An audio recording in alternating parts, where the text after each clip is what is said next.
I still remember the exact moment when I realized I had built something valuable, standing on that dusty construction site, watching project managers use our software to coordinate complex tasks with just a few taps. That was when I knew my late nights of coding had paid off. Jack and I had created something special together. He was my college buddy, my business partner, and the charismatic frontman to my technical expertise.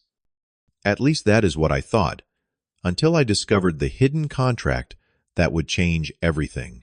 Before I tell you how I lost my company and gained something more valuable, drop a comment letting me know where you are watching from, and hit that subscribe button if you have ever trusted the wrong person. I grew up in a blue-collar neighborhood in Pittsburgh where nobody I knew worked with computers. My dad fixed cars, Mom worked at the local hospital cafeteria, and they both worked overtime to make sure I could go to college. I was the first in my family to get a degree teaching myself to code using borrowed library books and eventually earning a scholarship to study computer science.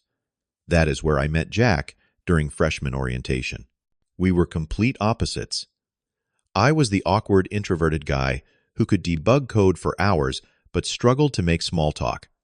Jack was magnetic, the kind of person who could convince strangers to lend him money with just his smile.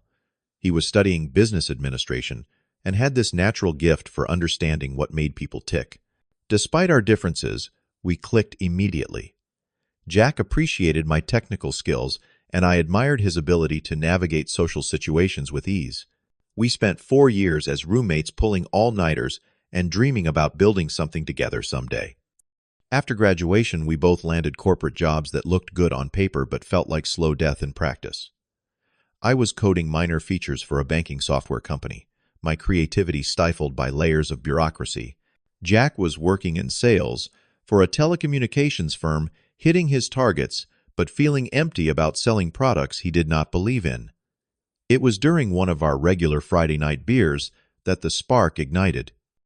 Jack was venting about a construction client who was losing thousands of dollars daily because their project management software kept crashing. I mentioned how their industry was still using outdated systems that never really addressed their unique needs. By the end of the night, scribbling on beer-stained napkins, the concept for Construct Flow was born, specialized project management software designed specifically for construction companies. For the next 6 months, I coded every night, after work, and through weekends. My apartment became a cave of empty coffee cups and takeout containers. Jack started reaching out to his construction industry contacts, conducting informal market research and building interest. He had this incredible ability to explain technical concepts in ways that made sense to non-technical people. When we secured our first 3 paying customers, Jack took the leap and quit his job to focus full-time on sales and marketing. I kept my corporate position for another 4 months until our monthly recurring revenue hit $10,000. That day, I handed in my resignation letter, feeling both terrified and exhilarated. We rented a small office in a renovated warehouse district. Nothing fancy. Exposed brick walls, mismatched furniture we found on clearance, and a coffee machine that was our most expensive purchase. But it was ours. The first time I put our logo on the door, I felt a pride I cannot put into words. Building our team was the next challenge. We hired Amelia, a brilliant user experience designer, who transformed our clunky interface into something intuitive and elegant. Then came Thomas, a front-end developer, who shared my coding philosophy, and Damon, our first customer success specialist, who had worked in construction for 15 years and understood our users better than we did. Those early days were a beautiful struggle. We worked 14-hour days, solved problems on the fly, and celebrated small wins with cheap champagne. Jack and I complemented each other perfectly. I focused on building the product, fixing bugs at midnight, and implementing new features. He handled investor relations, marketing strategies, and client acquisition. We trusted each other completely. The day we hit $1 million in annual revenue was surreal. We took the whole team, which had grown to 12 people by then, to a fancy steakhouse. Jack gave a toast that brought tears to my eyes about how my technical genius had made his sales job easy. I returned the compliment, acknowledging how his vision had pushed me to build something better than I thought possible. The true validation came when I visited a construction site in Chicago where they were using our software. Watching project managers coordinate complex tasks with just a few taps on their tablets, seeing how we had simplified their workflow and reduced costly errors, that was when I knew we had created something truly valuable. We were not just making money. We were solving real problems for hard-working people. Little did I know that success would plant the seeds of betrayal.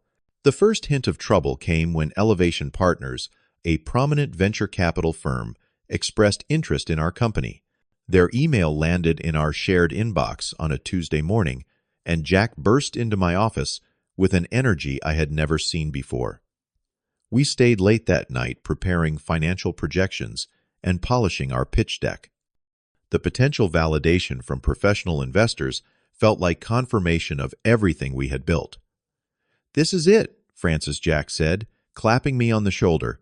"This is how we scale to the next level." In the beginning, we attended investor meetings together. I would explain the technical architecture and product roadmap, while Jack charmed them with growth potential and market analysis. But gradually, Jack started taking more meetings alone. "They are just preliminary discussions," he would assure me. "No sense in both of us being away from the office. You should focus on improving the product before due diligence begins." It made logical sense, but something felt off. I started noticing subtle changes in Jack. The worn jeans and casual button-downs were replaced with tailored suits. His reliable Honda disappeared from the parking lot, replaced by a sleek Tesla. He was less available for our traditional Friday beers, always citing dinner meetings with potential investors or industry connections. Our first serious disagreement erupted over equity distribution for the upcoming funding round.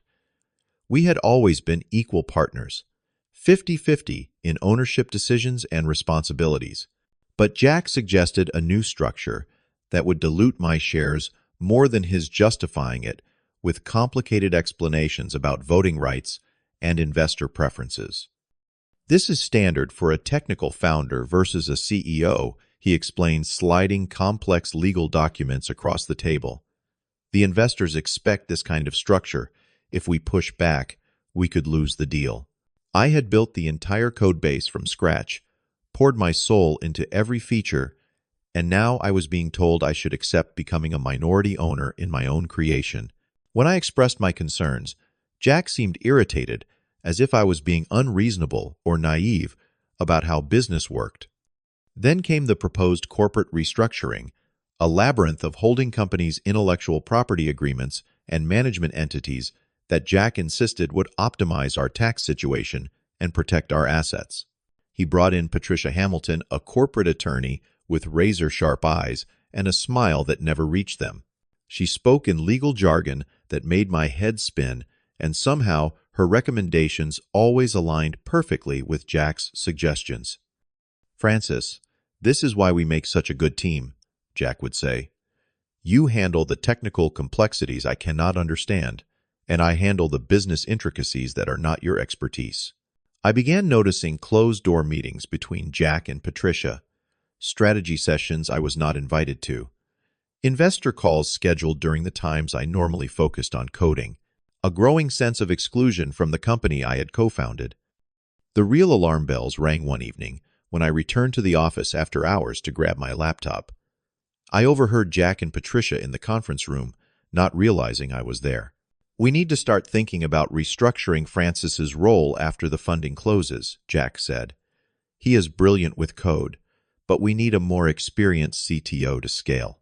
"The documents are structured to give you that flexibility," Patricia replied. "Just make sure he signs everything before making any moves." My heart pounding, I confronted Jack the next morning. He looked momentarily startled, then smoothly explained they were discussing hypothetical future scenarios, standard contingency planning that all growing companies must consider. His explanation was reasonable, his tone reassuring. I wanted to believe him. Then my mother was hospitalized with pneumonia. For 2 weeks, I split my time between the hospital and maintaining our core systems, barely sleeping and completely distracted. Jack was sympathetic, taking meetings off my plate and handling the final negotiations with the investors. "Do not worry about anything but your mom," he assured me.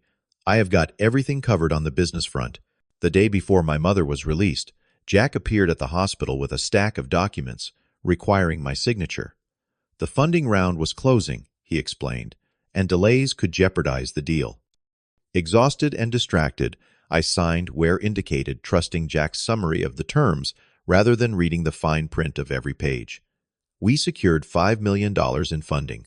The celebration party at our expanded office space was filled with champagne congratulatory speeches and optimistic projections. Jack presented me with a framed copy of our original business plan, scribbled on those beer-stained napkins years ago. The gesture brought tears to my eyes, even as a nagging voice wondered why it felt like a commemoration of the past rather than a celebration of our future together. In the months that followed, the company grew rapidly. We hired senior executives, a chief marketing officer, a VP of sales, a director of business development, all recruited by Jack, all reporting to Jack, all seeming more loyal to him than to our shared vision. My role became increasingly technical and isolated, focused on product development, while strategic decisions happened in meetings I was not invited to. I was being systematically sidelined in the company I had built from nothing, and the worst part was how gradual and reasonable each step appeared on its own. 6 months after the funding round closed, I arrived at the office to discover my system access had been restricted. I could still access the code base, but no longer had visibility into financial reports, investor communications, or executive decision documents. When I called its support, they awkwardly explained that the permissions change had come directly from the executive office. That same afternoon, I received an email about an emergency board meeting that had occurred the previous day, one I had never been notified about. The minutes referenced discussions of a potential acquisition opportunity with Redline Technologies, a major industry player I had always considered our competitor rather than a potential buyer. I marched into Jack's office, no longer caring about maintaining appearances. "We are positioning for an acquisition, and you did not think to include the co-founder and technical architect in that discussion," I demanded. Jack leaned back in his custom leather chair, fingers steepled. "Francis, please close the door." In that moment, seeing his calculating expression, I realized how completely I had misread our relationship.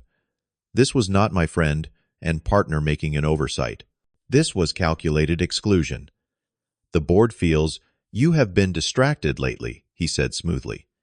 "Your focus on technical perfectionism rather than scalable, marketable features has become a concern for our investors. Perhaps you need a break to reconsider your priorities." His words hit me like physical blows. The technical perfectionism he criticized had built the foundation of our entire product. The features he dismissed as not marketable enough were the very innovations that had won us our most loyal customers. That evening, I stayed late using my still-functioning developer credentials to search through the document repository. In a folder of legal documents from the funding round, I found something that made my blood run cold: an amended operating agreement with a clause I had never agreed to. The clause granted Jack supermajority voting rights as CEO in the event of an acquisition offer exceeding $50 million. The document bore my digital signature dated during the time my mother was hospitalized. I had no memory of reviewing this particular amendment, let alone approving it. Further digging revealed a trail of deception dating back more than a year. Jack had been planning this takeover long before the investors ever appeared. He had formed a separate holding company that owned the trademarks to our product name. He had restructured our intellectual property agreements so that while the company owned the existing code derivatives and innovations could potentially be developed under a different corporate entity, one that I was not part of. The next morning, I received a calendar invitation for a board meeting with a single agenda item: restructuring of technical leadership. The meeting was scheduled in just 2 hours. This was the ambush, the culmination of Jack's careful planning. I arrived at the conference room to find Jack, Patricia, and 3 investor representatives already seated. Their expressions were a practiced mix of corporate sympathy and detached professionalism. Francis Jack began with rehearsed compassion. "Your technical contributions have been invaluable to getting us where we are today. But Redline Technologies is offering $70 million for acquisition contingent upon leadership continuity that aligns with their corporate culture." Meaning, what exactly, I asked, though I already knew. Meaning you would transition to an advisory role with generous compensation, but no operational responsibilities. The board has voted to accept these terms, as is their right under our operating agreement. I thought about the late nights coding until my eyes burned. The features I had built that our customers relied on. The dream that had begun on those beer-stained napkins. All of it was being taken from me through technical legalities I had been too trusting to scrutinize. "You planned this from the beginning," I said, my voice barely steady. "When exactly did our friendship become a tactical move in your business strategy?" Jack had the audacity to look wounded. "This is business, Francis. The company needs to evolve. You will be well compensated, and your contributions will always be acknowledged."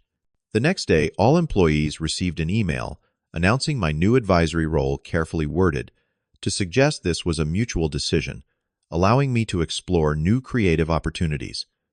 My keycard access was limited to general areas only. My direct reports were reassigned to a newly hired CTO from a competitor company.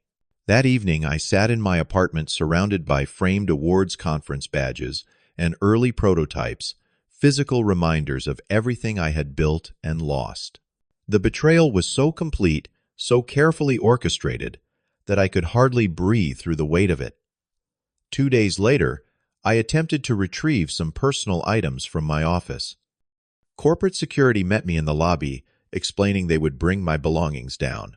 Former colleagues averted their eyes in the hallway, either embarrassed by my situation or afraid association with me might endanger their own positions.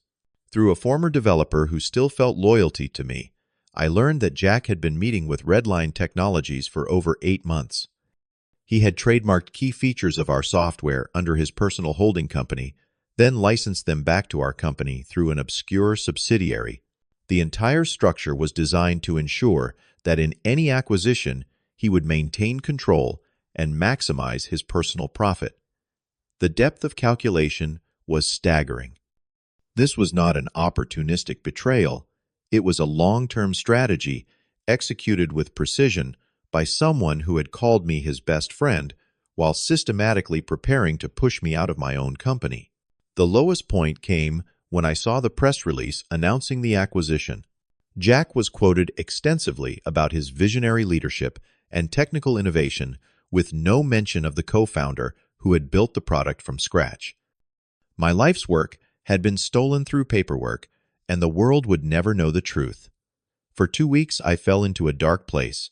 I ignored calls from friends barely ate, and spent hours staring at my code repositories, mourning not just the company, but the friendship I had believed in completely.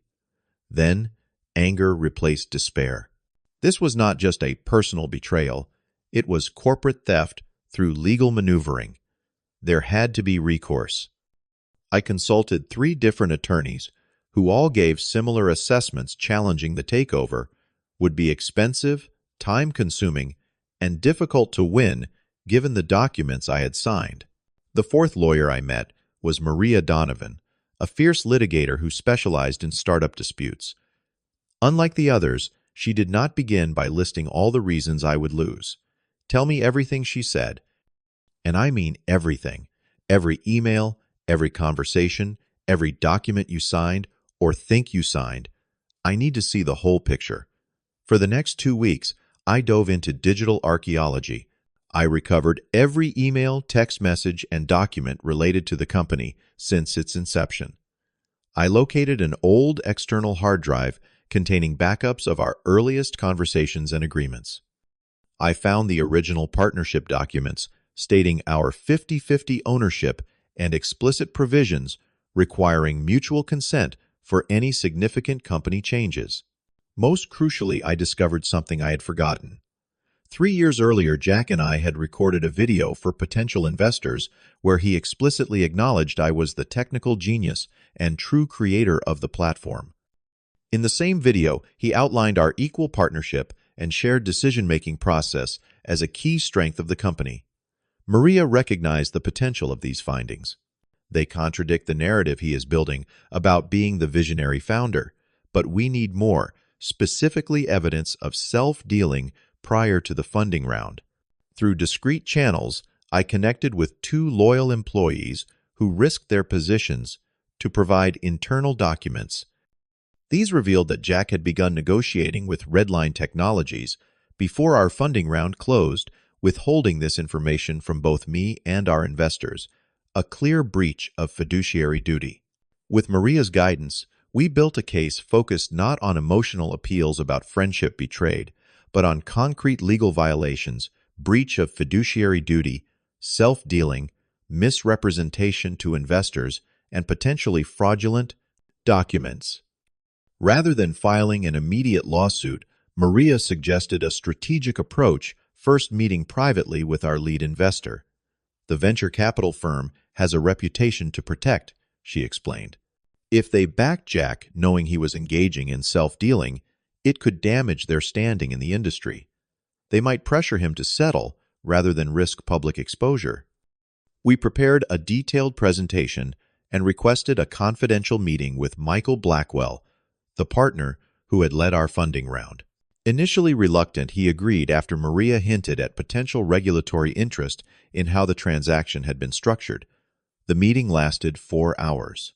Michael's expression shifted from skeptical to concerned to grim as we presented the evidence.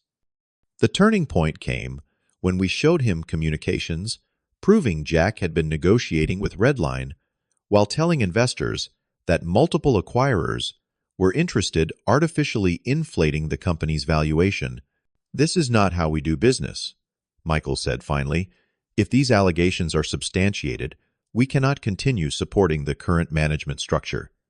2 days later, Jack received formal notice of our intent to file suit, along with a letter from Elevation Partners expressing serious concerns about disclosures made during the funding process. The threatened lawsuit detailed every violation, with supporting evidence organized chronologically to show the calculated nature of the betrayal. Jack's initial response was to threaten counteraction, claiming I was disparaging the company out of spite. He attempted to frame me as a disgruntled former executive who could not adapt to professional management. But his narrative collapsed when 3 former employees came forward with supporting testimonies about his systematic campaign to marginalize me. Facing potential legal action from both me and increasingly concerned investors, Jack and his attorneys proposed settlement discussions. After 3 tense negotiation sessions, we reached terms I would receive 20% ownership in the company, a seat on the board, fair compensation for the intellectual property Jack had diverted to his holding company, and a public acknowledgement of my role as co-founder. Legally, it was a significant victory. I had reclaimed my place in the company's history and secured substantial financial compensation. But sitting across from Jack during the final signing, seeing no remorse in his eyes, only calculation of his next move, I made a decision that surprised everyone, including myself. I would take the financial settlement and ownership stake, but not return to daily operations. I would not serve on the board alongside someone who had betrayed me so completely. Instead, I would use the resources to build something new on a foundation of integrity rather than deception. The hardest part of rebuilding was not the technical challenges or financial uncertainties. It was learning to trust again. The experience with Jack had left me questioning my judgment about people hesitant to form new partnerships or share my ideas. I started small, working from a home office and consulting for construction companies that had been our earliest supporters. Many had been disappointed with changes to the software after I left and welcomed my expertise. This direct client work became both my financial lifeline and emotional healing. 6 months into my recovery journey, I met Sophia at a tech conference where I was speaking about lessons learned from my startup experience. She was a serial entrepreneur with a background in both technology and business ethics, having built and sold 2 successful companies. Unlike others who focused only on the dramatic aspects of my story, she asked insightful questions about the product itself and the problems it solved. Over coffee that stretched into dinner, Sophia shared her own experiences with difficult business partnerships and the safeguards she had developed. Her perspective helped me see that trust was not the problem. It was the lack of proper structures and transparency that had enabled the betrayal. "Your technical vision was sound," she said. "The failure was not in the product, but in the foundation of the business relationship. You can build something better now with the wisdom you have gained." With Sophia's mentorship, I began designing a new company structure based on radical transparency. All agreements would be reviewed by multiple parties. Ownership would be clearly documented, and changes would require supermajority approval. Most importantly, the company culture would be built around shared success rather than individual achievement.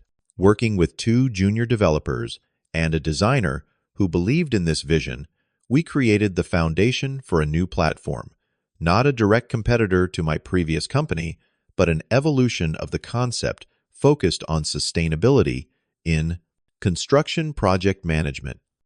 We incorporated features that tracked and minimized environmental impact, something I had always wanted to develop, but Jack had dismissed as not immediately profitable.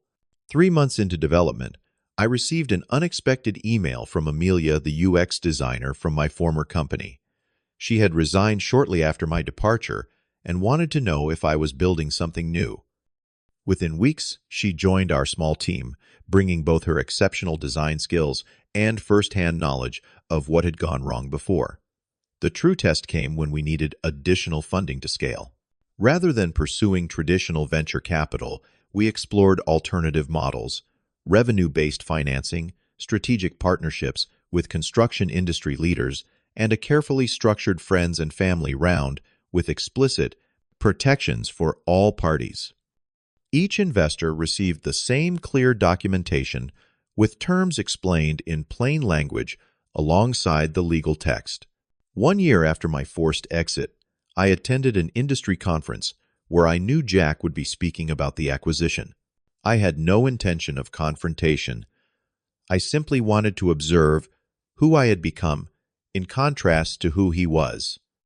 Watching him on stage, repeating practiced anecdotes about innovation and leadership, I felt no anger, only a sense of freedom from the need for his approval or validation. In the reception afterward, we inevitably crossed paths. The moment was less dramatic than I had imagined. He offered a corporate smile and bland congratulations on my new project, as if we were distant acquaintances rather than former best friends who had built something significant together. I responded with professional courtesy, then moved on to more meaningful conversations with potential partners who were interested in our sustainable construction management approach. The encounter confirmed what I had come to understand through my rebuilding process.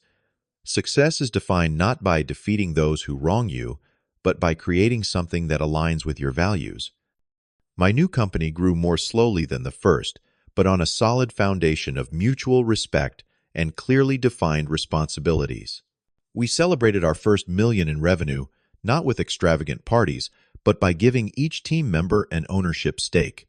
The most profound satisfaction came 6 months later, when I learned that my former company was struggling after the acquisition. Without my technical leadership and vision, the product had stagnated. Key clients were exploring alternatives, including our new platform, which several had switched to, despite its smaller size and more focused feature set. The ultimate lesson was unexpected losing. Everything had given me the opportunity to build something more authentic. The betrayal